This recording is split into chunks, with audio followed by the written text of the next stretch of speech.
Welcome to Coggeshall Flower Festival 2021. This year the theme is Faith Through History. In the words of our vicar, the Reverend Hiker Prentice, this is a timely reminder that faith has always played an integral part in our local community. Here in the porch we are exploring Christianity in Saxon times. Essex was the kingdom of the East Saxons, who were converted to Christianity by Augustine. There was probably a Saxon church in Coggeshall, but the site is unknown.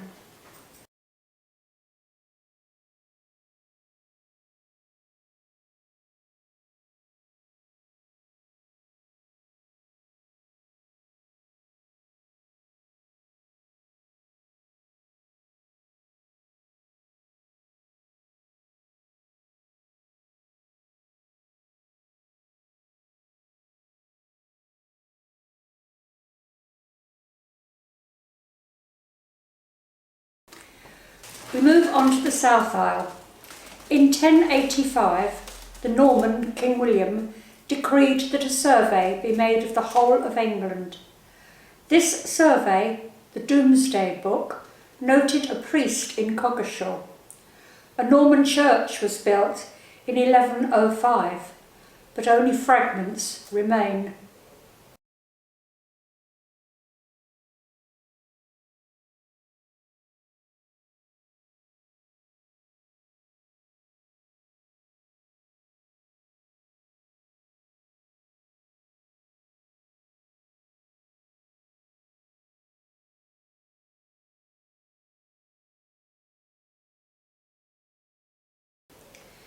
In 1140, Queen Matilda and King Stephen granted a charter for the foundation of an abbey at Little Coggeshall, which was built on the south side of the River Blackwater. Remains of the abbey can be seen today in Abbey Lane.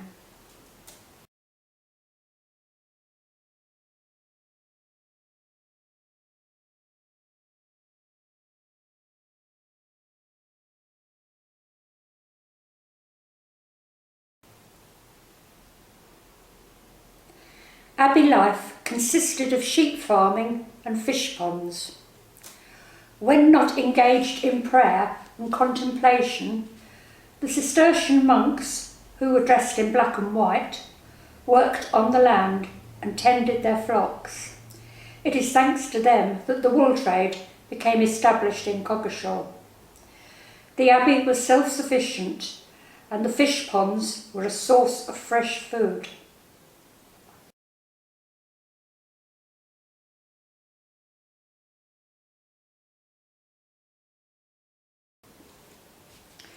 We move into the Lady Chapel. Most medieval churches have a chapel with an altar dedicated to St Mary, the Mother of Jesus. The Abbey garden was a source of fresh vegetables, fruit and herbs, and the monks were also skilled beekeepers. Those monks who became ill were cared for in the infirmary, and such medicines as they had would have been made by herbalists from natural ingredients.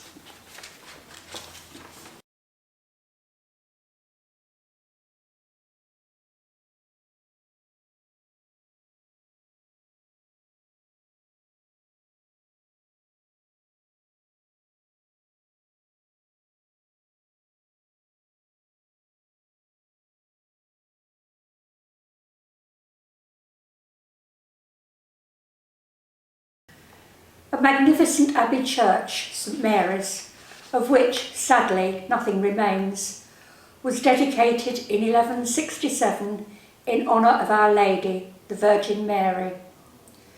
The simple but very beautiful Abbey Gatehouse Chapel, St Nicholas, built during the first half of the 13th century, still stands in Abbey Lane, and services are still held there.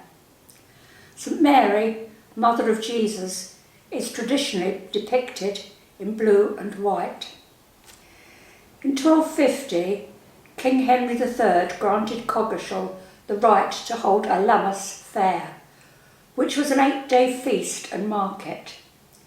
It is sometimes known as Loaf Mass because it culminated in bread being brought into the church for a service of blessing.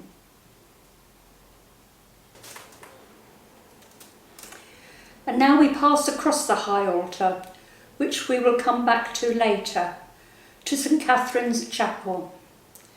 This chapel is dedicated to St. Catherine, as it is believed that a reliquary of St. Catherine's remains given by the Peacock family resided here in pre-Reformation times.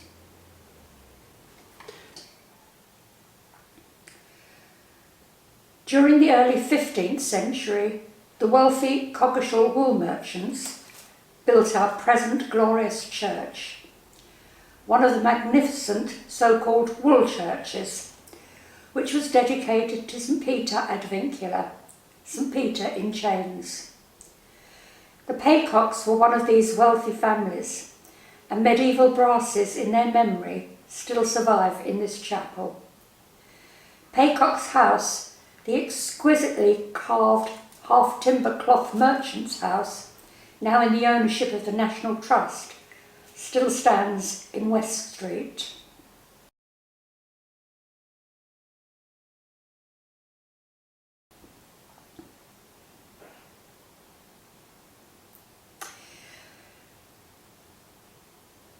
At the wedding of Thomas and Margaret Peacock, the bride was said to have been led by 2 sweet boys, and after came the maidens of the county with bride cakes and garlands.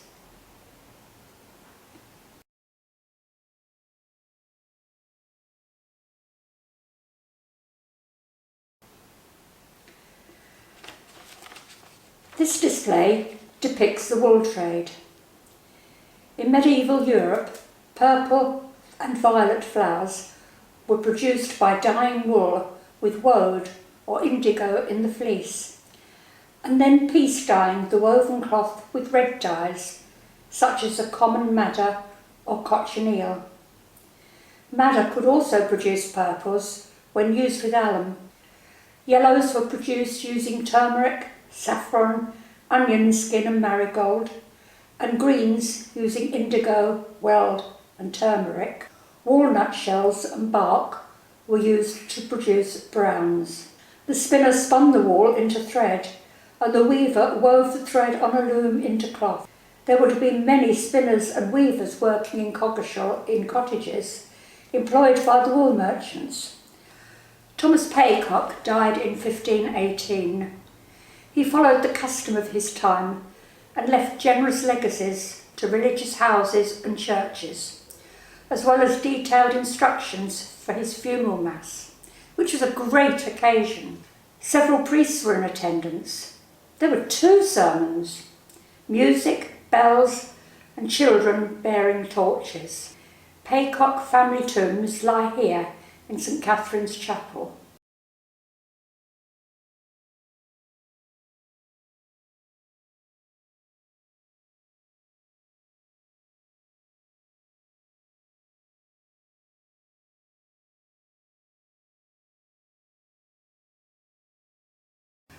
We move to the north aisle.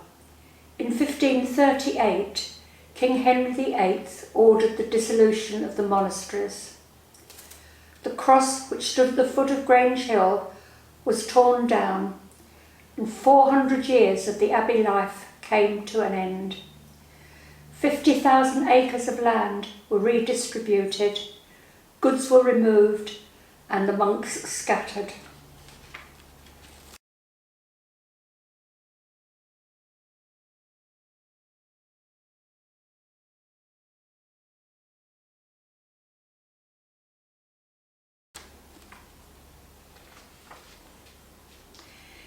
In 1555, Protestant Thomas Hawkes refused to have his child baptised in the Catholic faith, as required during the reign of Queen Mary I. He was imprisoned and then burned at the stake in Vicarage Fields in Coggeshall. Despite his agony, He is said to have raised his hands to heaven as a sign of his continued faith.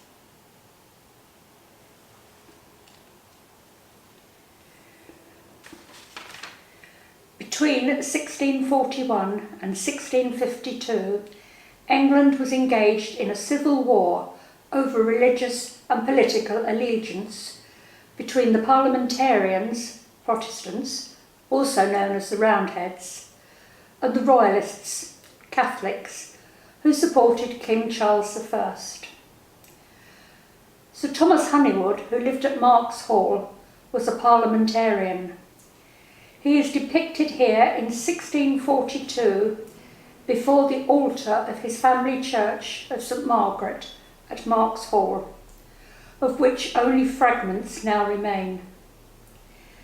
His men are said to have been kept occupied digging out the lakes, which can be seen in the Arboretum at Marks Hall, whilst waiting for orders from General Fairfax to march to lay siege on Colchester.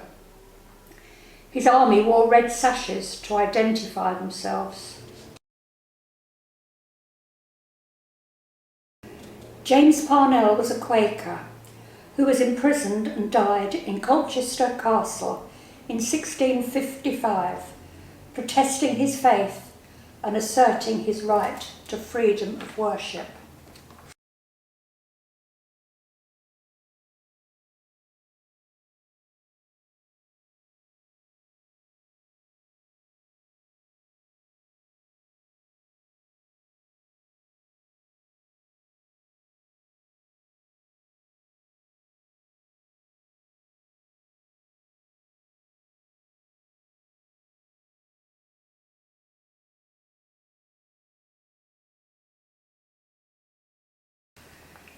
"79 men of Coggeshall, whose names are recalled on our war memorial, were killed in the Great War, 1914 to 1918. They shall not grow old, as we that are left grow old. Age shall not weary them, nor the years condemn. At the going down of the sun and in the morning, we will remember them. We will remember them."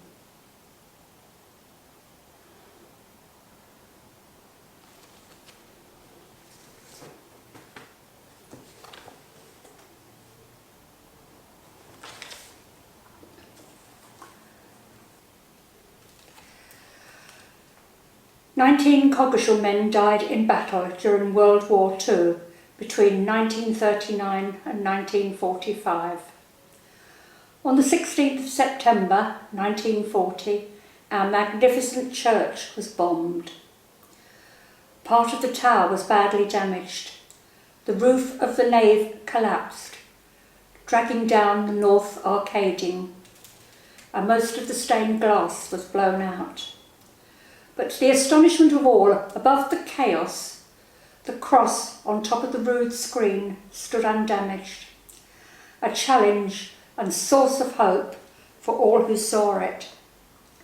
Photographs of the bombed church can be seen on the screens behind the reception desk. As we enter the nave, we think of the restoration and re-hallowing of the church. £86,000 was needed to restore this fine church to its former glory after the bombing during World War II. The Reverend Norman Brown, the then vicar, and Mr. Dykes Bauer, the architect, together with many skilled craftsmen and local people, worked unceasingly to bring this enormous project to fruition.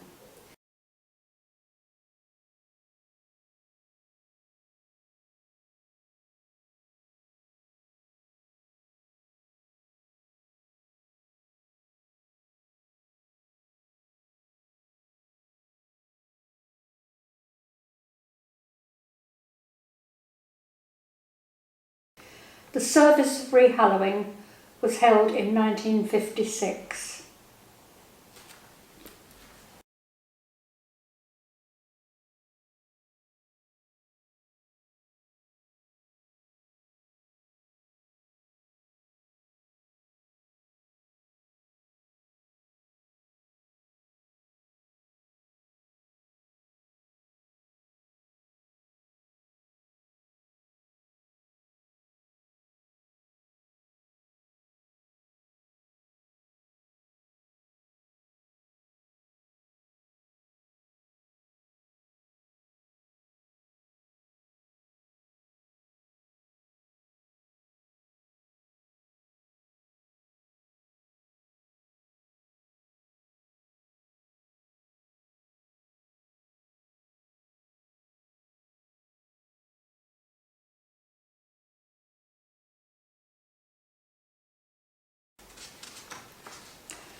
St Peter ad Vincula has 10 magnificent bells, the largest of which, the tenor, weighs more than a ton.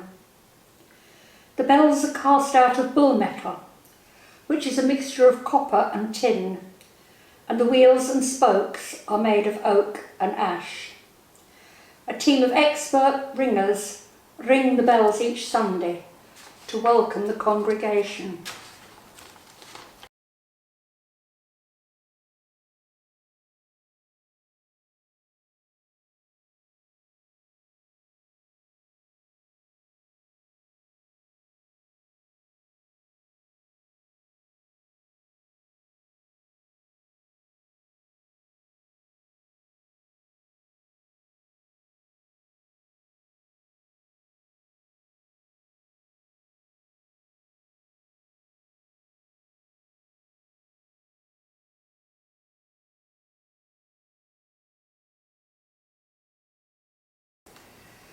Music has been a strong element in worship at St Peter's for many years. The church also has a tradition of encouraging and welcoming the wider community, who enjoy the many concerts and performances that take place in this beautiful setting.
And here at the high altar, a joyous celebration of 2021 years of Christian faith.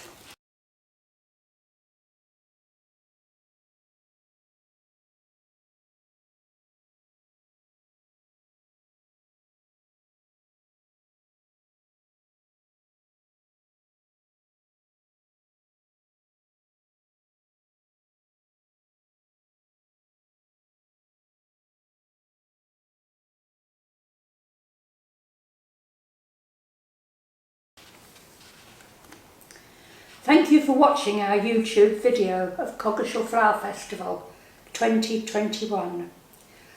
We will leave the last words to our vicar, the Reverend Hiker Prentice. We hope you will be encouraged and inspired and find your own hope renewed and faith in God's faithfulness restored.